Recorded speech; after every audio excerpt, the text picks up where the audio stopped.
Israel's military has killed hundreds of people in what it calls the opening moves of Operation Gideon's Chariot. Thousands of Palestinians have been ordered by Israeli forces to flee parts of northern Gaza.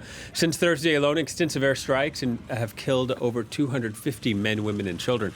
The stated goal of the new offensive is for the Israeli military to achieve operational control in Gaza, its troops seizing this new territory in a fresh effort to force Hamas to release the remaining hostages. Now, Hamas still holds 57 of about 250 hostages seized in its October 2023 attack on Israel, which resulted in the deaths of about 1,200 people, mostly civilians. For more, let's speak to our correspondent, Noga Tarnopolsky. I'll let you Noga, this past week, there was hope that Donald Trump's Mideast tour would bring a ceasefire. That was not the case. There were calls of famine and starvation in Gaza continuing to go unheeded. And now, instead of any prospect of ending the fighting on both sides, it looks like things could get a lot worse.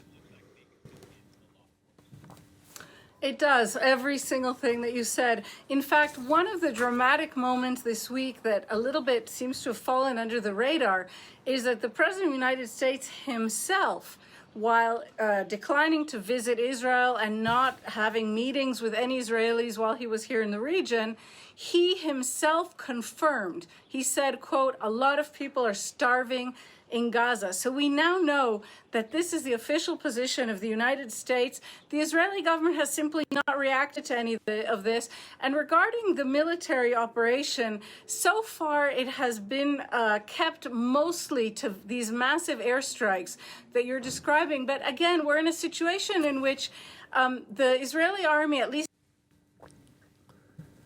appears to want to eat its cake and have it too. So it is describing this expanding operation as, quote, ongoing preparations. It says it wants to grab and hold more territory in Gaza as part of preparations for what it describes as this massive ground operation that it is planning. I do know that more and more reservists are getting call-up orders, but we're not in that operation just yet. Apparently, it could more formally be launched really at any hour. Yeah, and I'm curious about the timing. Only 5 days ago, Donald Trump secured the release of the hostage, American-Israeli Eden Alexander. So why is this offensive going to be launched? Why now?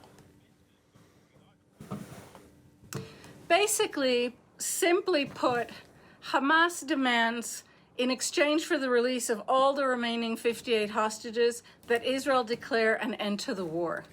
And equally simply put, Israel refuses to declare an end to the war so long as Hamas exists.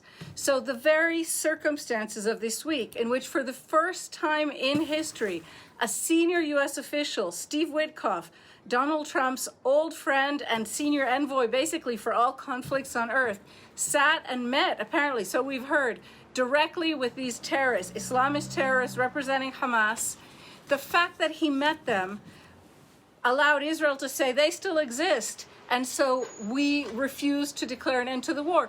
Of course, within Israel, the explanations are, I would say, much darker. And the families of these remaining hostages and many others, thousands and thousands of Israelis who are protesting against this war every day, say that the Prime Minister refuses to declare or accept an end to the war because he needs the war to continue in order to keep his cabinet on side, in order to guarantee that he stays in power despite his lack of popularity.